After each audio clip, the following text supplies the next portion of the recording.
Dağlarını buludu buzan, taşlarından çekli uçan. Tarla devriyetin sakan, etin saçan. Salam, necə deyərlər YouTube videoma xoş gəlmisiniz, səfa gətirmisiniz. Bugün birlikdə Naxçıvana gedirik. Lavinin baxışları deyir ki, görəsən yenə səhər tezdən məni hara aparırlar. Gedirik o müqəddəs məkana, nənə ilə babanın yanına. Birinci deyim ki, özünüzü mütləq Naxçıvanlı dost tapın. Vallahi özləri də yaşayırlar, yanındakını da yaşadırlar. Elə Aygül ilə Şamil də bizi Naxçıvanda qonaq edən böyük ürəkli insanlar idi. Hava limanından çıxan kimi tərtəmiz bir şəhər gördük. Yerdə bir çöp belə tapmaq olmaz. Taksilər hamısı sarı rəngdə idi. Yollar dörd zolaq, tıxac yox, radar az. Bir Bakıdan gələn başqa nə istəyər? Biz çatanda gəzməyimiz üçün maşın, yemək, yatmaq hamısı həll olunmuşdu. Amma siz bol sifariş edə bilərsiniz. Qiymətlər bizim illər öncə gördüyümüz taksi qiymətləri idi. İlk dayanacaq Şamilin xalasının evidir. Naxçıvanın fərqli təyyarlarından bizə süfrə hazırlanmışdı. Naxçıvan qayğanağı, köçə və daha nələr. Yedik, içdik, çıxdıq yola. Birbaşa Duz dağı doğru. 4 nəfər üçün 4 manat ödəniş edib giriş etdik bu müalicəvi yerə. Duz dağın fərqli bir havası var idi. Daşda, divarda, harda duz tapdıqsa yedik. Deyilənə görə buradan duzun çıxarılması təxminən Tunc dövrünə təsadüf edir. Bu faktı onu dünyanın ən qədim duz mədənlərindən biri edib. Bura həm də bronxial, asma tənəffüs yolları xəstəliklərinin müalicə mərkəzidir. Gedib müalicə ala bilərsiniz. Gecəsi üçün adi otaqlarda 25 manat, VIP otaqlarda 30 manat ödəməlisiniz. VIP otaqda tək yataq olur, amma digərində isə bir neçə nəfər bir otaqda qala bilir. Gedib çox xeyrini görənlər var. Üzümün gücünə sizin üçün otaqlarda çəkdim. Naxçıvana gələsən, Əshab-ı Kəfə getməyəsən, mümkün deyil. Biz də getdik. Gördüyünüz bu yer deyilənə görə eramızın ilk əsrlərində zülmkar hökmdarın təqiblərindən qaçaraq bir mağaraya sığınan və orada möcüzəvi şəkildə yuxuya gedərək yüzlərlə il yatan 7 gəncin və bir itin hekayəsinə dayanır. Qurani Kərimin Kəhf surəsində bu gənclərin Allaha olan imanı səbəbilə qorunduğu bildirilir. Bu da onların üzünün burada, yəni bu daşda əks olunmasıdır. Qəribə inanclar eşitdim. İndi deyirəm, siz də gedəndə yoxlaya bilərsiniz. Burada belə bir qara daş var. Həmin qara daşın üstünə niyyət edib müəyyən məbləğdə pul qoyanlar da var idi. Arzusunu deyib 3 dəfə ətrafında dönənlər də. Həmçinin namaz qılmaq üçün belə bir yer hazırlanmışdı. Bu qayada isə arzu tutub əyləşirsən, əgər başına damcı düşürsə, o deməkdir ki, arzun reallaşacaq. Biz isə məyus şəkildə damcısız qayıtdıq. Həmçinin 7 daşı burada bir-birinin üstünə arzu tutub qoyursan, dayanırsa, yenə arzunun reallaşacağına işarədir. İsmail bunu bacardı.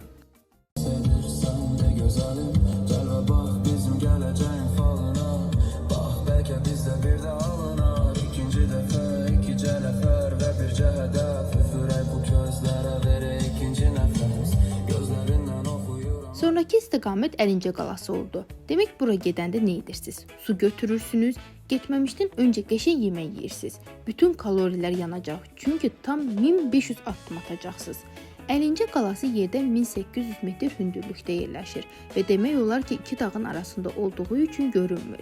Elə buna görə də keçmişdə mühüm strateji qalalardan biri olub. İlkin olaraq muzeyə daxil ola bilərsiniz. Giriş ödənişsizdir. Muzeyin işçisi bizə geniş məlumatlar verdi. Biraz sizinlə muzeyi gəzək, sonra yenidən o pləkanları birlikdə qalxacağıq.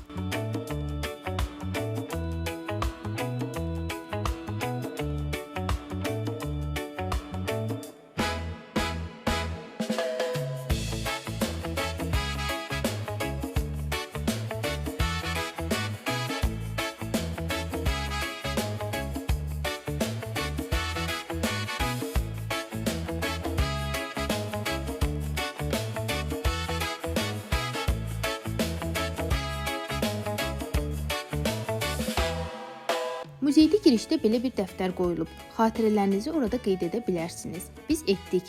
Gedək Əlincəyə doğru. Demək olar ki, böyük bir hissəsini gəlmişik, az bir hissəsi qalıb. Bunu göstərim sizə. Aha, artıq girişdəyik. Görüm Şamil gibi hardadır. Oraya gəlirlər. Deyim ki, çıxanda çətinlik çəkə bilərsiniz, amma düşmək rahatdır. Möhtəşəm tikilidir, əla bir mənzərə var. Biraz buranı sizə gəzirim, sonra davam edək.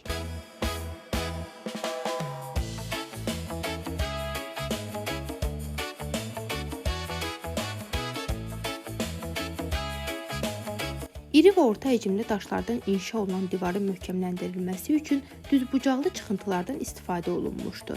Bu tip memarlıq üslubu qalanın demək olar ki, əksər divarlarında mövcud idi. Bu hissədən baxsanız, təbiət möcüzəsi olan dağ keçilərini də görə bilərsiniz. Sonuncu pilləkənlər düzəldilməmişdi, tarixiliyi qurulub saxlanılırdı. Biz bunu bacardıq və sonuncu pilləkəna qədər qalxdıq. Artıq son 3 pilləkən qalıb. Onda qalxıram və finiş xəttinə çatdım.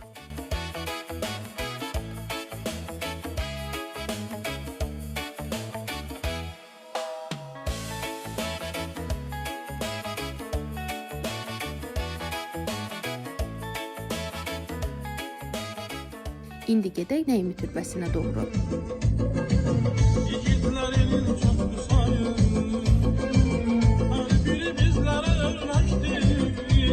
Ama bu haram mahsudur.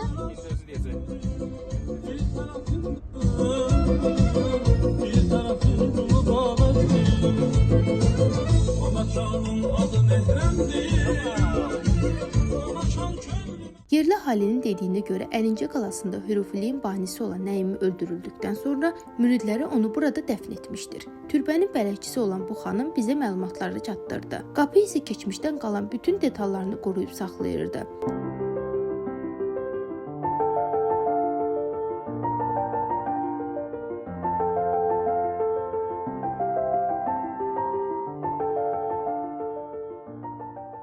Buranda gəzdikdən sonra getdik Aygülün qonaqpərvər nənə babasının yanına. Onlar Cəhri kəndində yaşayırlar. Fazil baba arıçılıqla məşğuldur. Deyir ki, təmiz balı bilmək çətindir və hər deyilənə də inanmaq olmaz. Gəlsəniz mütləq onun balından alın, özü gedir dağlarda qalır və bu gözəl balı arılardan toplayıb qayıdır. Təbib oldu. Boy. Baba bizim üçün əfsanə bir kebab çəkdi. Hamınızın yeri məlum. Yedik, içdik, dedik, güldük. Hər şey o qədər dadlı, təravətli idi ki, necə deyərlər, ancaq bu anı yaşamaq lazımdır.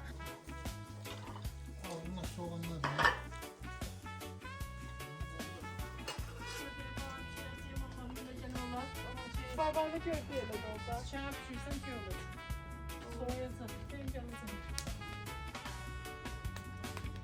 Sizə hələ Naxçıvanda olan qiymətlərdən də danışacağam. Hələ bu nədir ki? Qoy yeyib içməyə qutarım.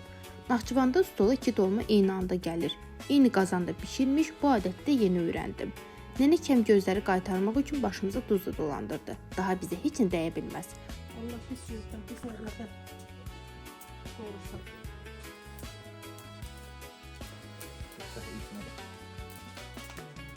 Ben yakında canlısını görmüşsün.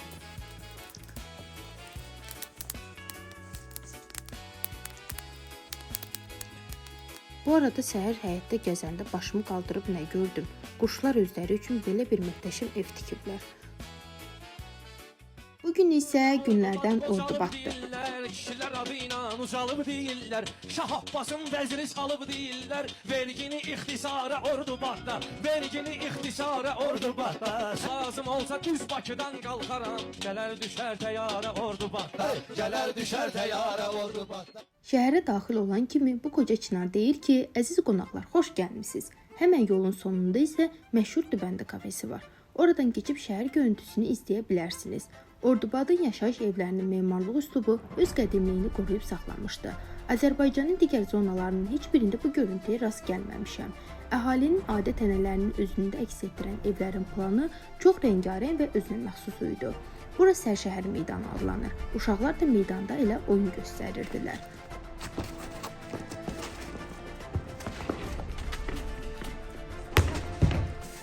Ordubad nə ilə məşhurdur desəniz, limonu ilə deyə bilərəm. Birini 3-5 manatdan ala bilərsiniz. Baxır siz kimə rast gəlmisiniz.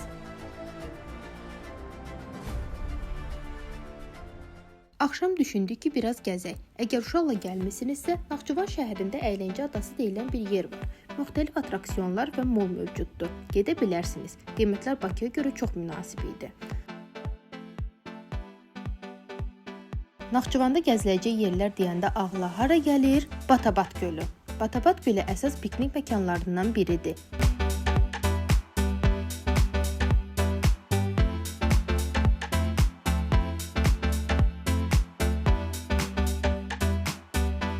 Gölün unikal cəhətlərindən biri üzərində valeh edici torf adalarının olmasıdır.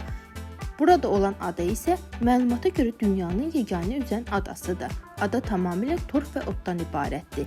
Gölün dibinə qoşulmur, buna görə də yavaş-yavaş hərəkət edir. Adanın hərəkəti isə küləyə bağlıdır. Dayandıq, baxdıq, yeri dəyişsin. İnadla yerini dəyişmədi. Siz gedəndə görün mən göstərdiyim yerdən fərqli yerdə dayanıb ya yox. Mənə yazarsınız. Deyəcəksiniz, ay Nərmin, bəs Naxçıvanda şəhərdə haraları gəzək? Tez bir zamanda buralardan da danışım.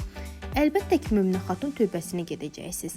Möminə xatun türbəsi UNESCO-nun mədəni irs siyahısına daxil edilib. Çox təəssüf ki, təmirdə olduğu üçün biz içəri keçə bilmədik. Saat meydanının gecə mənzərəsini görmək üçün burada mütləq baş çəkin. 21 metrlik saat qülləsindən və meydandan ibarətdir. Naxçıvan Nuh türbəsinə də getdik. Türbədə Nuh peyğəmbərin dəfn edildiyinə inanılır. Abidə Naxçıvan şəhərində Köhnəqala ərazisindəki arxeoloji qazıntılar zamanı aşkar edilib. Tam yanında Naxçıvan Heydər məscidi var. Hindistanda Tac Mahal, bizdə isə bu məscid ola bilər. Çox böyükdür, Naxçıvan və Şərq memarlıq üslubunda inşa olunmuşdur. Məscidin günbəzlərinin hündürlüyü tam 12 metrdir. Bu yerləri gəzə-gəzə acımısınızsa, Nuh Yurdu restoranında balıq yeyə bilərsiniz. Çox dadlı idi, restoranın da çox fərqli bir interyeri var idi. İndi artıq qayıtmaq vaxtıdır.